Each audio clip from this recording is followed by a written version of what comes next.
wanted a backstage pass to the creative process of your favorite artists? Sex, drugs, and rock and roll used to be a fun thing to do, but it ain't anymore. Welcome to WatchMojo.com, and today we're counting down our picks for the top 10 rock documentaries. For this list, we've picked the most truthful, raw, behind-the-scenes documentaries that follow some of our favorite rock stars. Number 10. The Devil and Daniel Johnston. It's like true, it's science fiction, and it's the new supernatural age. Johnston may have the smallest name on our list in terms of recognition, but his documentary features one of the most compelling stories. Hello, I am the ghost of Daniel Johnston. Viewers watch Johnston battle with mental illness. Are you Daniel Johnston? I used to be Daniel Johnston. Who are you now? I don't know. And his obsession with the devil. Don't play cards with Satan. He'll deal you an awful hand. It's interesting to see how his illness interacts with his creative process as he deals with the demons that haunt him. This introspective film won him the Documentary Directing Award at Sundance upon release. But the Mountain Dew came to me, and I drank it all up. Now I'm happy as can be, oh Mountain Dew. It was like kind of just a shock to be like slapped in the face with Number 9. I Am Trying to Break Your Heart, a film about Wilco. this calculated world of international, multinational, whatever corporation. When two members of a band clash, everyone around them is affected. And as far as my feelings about it, I couldn't be happier. This documentary is as much about the conflict between Jeff Tweedy and Jay Bennett Yeah, I don't know what the problem is. I don't. as it is about the band's struggles against their record label and Wilco's struggle to make their 4th studio album. The band had felt like, that's the record, we're finished. It gives great insight into how much labels value the bottom line versus the creative content of the artist, and the stress that puts on the band members is almost palpable to viewers. Well, I just think we've been jerked around so many times, and that this is the ultimate jerking around.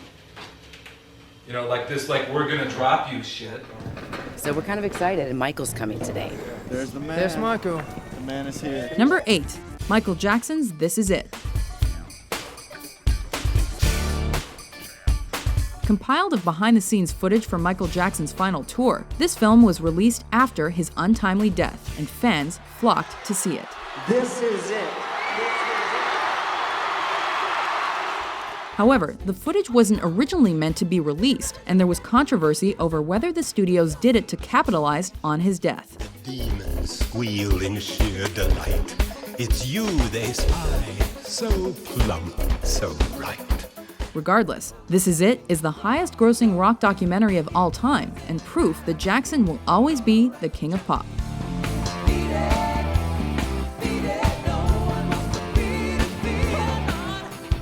If he died, we'd have a story, and if he lives, we'll have a movie. Number 7.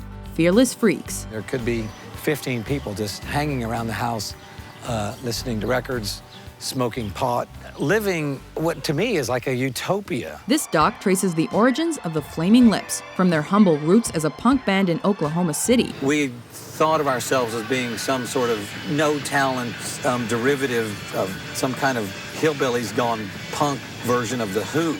To their status as indie music gods. It stands out thanks to its candid interviews with Wayne Coyne, Stephen Drozd, and their families. When you suffer in other areas, you try to make up for it with show. So we'd have smoke and lights and mirror balls. But if we can fool everybody else, maybe we can sell some records. Nothing is off the table as they talk about their drug use and its effect on their lives and music. People think that Wayne is one of the bigger acid heads. If you see the, oh my God, it's the Flaming Lips album cover, this melting skull, and he's riding some phallus, and there's things falling out of the sky. The film also features a memorable scene of Drozd preparing to shoot heroin. There you go, I just did it. I got a vein, it was in my hand. It comes on about 20 seconds and comes over your whole body, and your whole body just feels peachy keen. How important is commercial success to you? Does grunge still exist today? Number 6. Pearl Jam 20.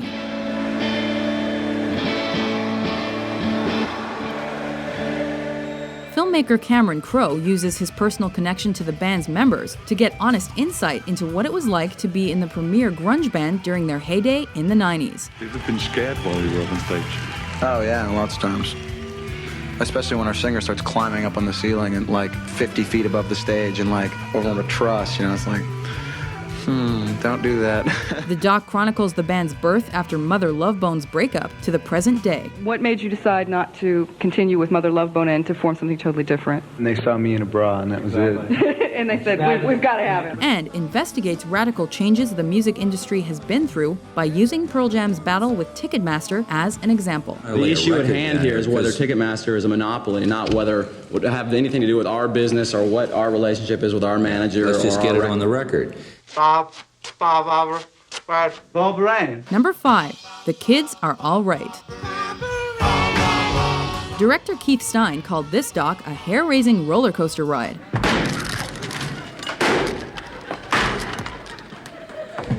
As viewers are given a glimpse into the behind-the-scenes lives of The Who. You've got to go on, man. Otherwise, all those kids, they'll be finished. They'll have nothing to live for. That's rock and roll. The film's content shows the goofy sides of the band members as they make guest appearances on variety shows and interact with fans. So there. However, the best footage the film offers are the final performances of Keith Moon during a recording session and a show at Shepperton Studios.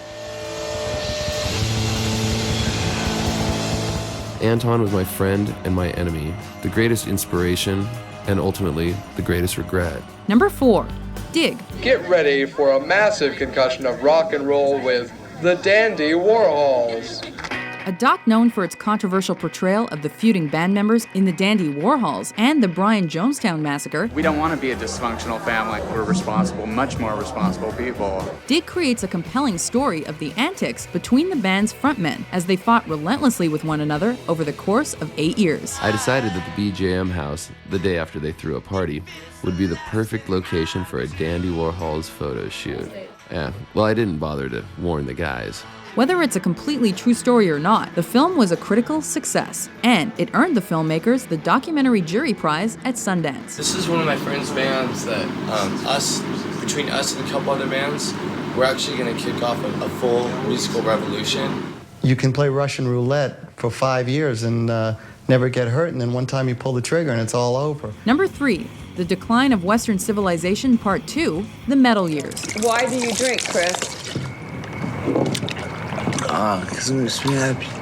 Happy. Lots of sex, lots of booze, and some rock and roll is the only way to describe this documentary. We do drugs, we do alcohol, that doesn't mean you should do it. Even though the film has never been released on DVD, it has garnered a cult following among viewers interested in seeing debauchery at its finest. You actually do live like this.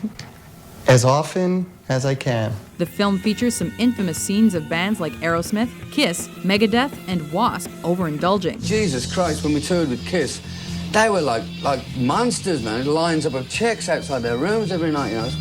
What's the matter with me? I'm trying to pull the stragglers, you know. Filmmakers received flack for the faked footage of Ozzy Osbourne and the exposure of hypocrisy in glam metal culture. I mean, you don't want to leave, the last quarter of the bottle, so you tend to finish it up, Just let me hear some of that rock and roll music. Number 2, The Beatles Anthology. It's got a backbeat, you can't lose it. At 10 hours long, The Beatles Anthology recounts the entirety of the band's expansive history. What is the anthology? It is the Beatles story. The miniseries first aired on TV in ~95 and launched a resurgence in the band's popularity. It does a great job of conveying just how huge Beatlemania was. And continues to be even decades after their debut. Coinciding with the film's release was their single Free as a Bird, a coffee table book, and a compilation album. Well, Eleanor Rigby was Paul on his own, and we were just drinking tea. Eleanor Rigby picks up the rice in the church where the wedding has been. Before we unveil our number 1 pick, here are a few honorable mentions. Never wanted to play guitar, ever. Everyone plays guitar. What's the point?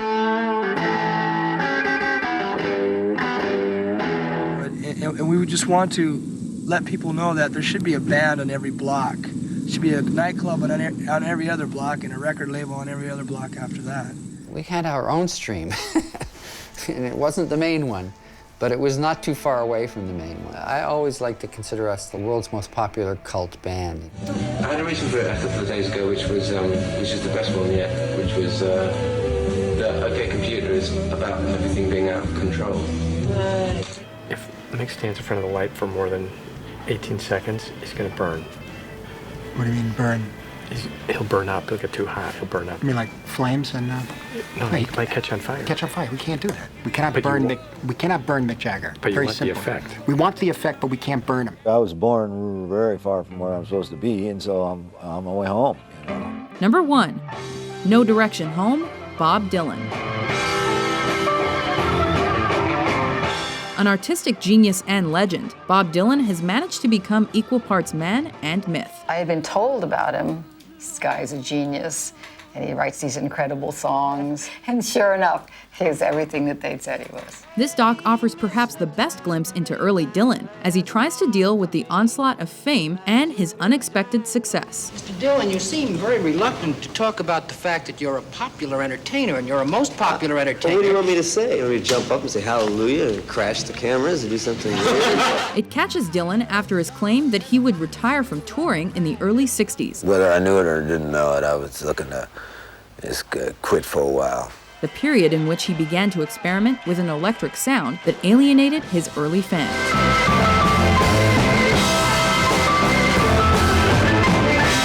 Do you agree with our list? What's your favorite rock music doc? For more eye-opening behind-the-scenes top 10s published daily, be sure to subscribe to WatchMojo.com.